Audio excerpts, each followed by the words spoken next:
ભાવનગરના સિહોર પંથકમાં પણ મેઘરાજાની પધરામણી જોવા મળી। સિહોર સહિત સાગવાડી સર મોટા સુરકામાં વરસાદ વરસ્યો। ધીમી ધારે વરસાદની શરૂઆત થઈ, જેથી કરીને અસહ્ય બફારા બાદ વરસાદ વરસતા લોકોએ ગરમીથી રાહત અનુભવી।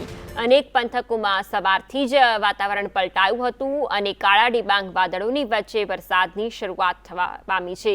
સિહોર પંથકમાં પણ મેઘરાજાની પધરામણી। આ સિવાય સિહોરની આસપાસના ગ્રામ્ય વિસ્તારોમાં પણ મેઘો મહેરબાન થયા હોય તેવા દ્રશ્યો જોવા મળ્યા છે।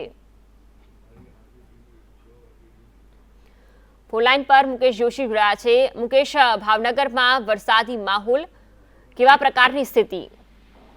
જી, આપને જણાવી દો કે પચીસનો વાતાવરણમાં પલટો આવ્યો અને વાતાવરણના પલટા બાદ જો કે છેલ્લા 2 દિવસથી અસહ્ય બફારો થઈ રહ્યો હતો અને ગરમીનું પ્રમાણ પણ વધી રહ્યું હતું, ત્યારે અચાનક આજે છે વાતાવરણમાં પલટો આવ્યો અને વરસાદ છે જે સિહોર સહિતના ગ્રામ્ય વિસ્તાર એટલે કે મોટા સુરકા છે, સર છે, સાગવાડી સહિતના વિસ્તારોની અંદર હાલમાં પણ વરસાદ ધીમી ધારે ચાલુ છે।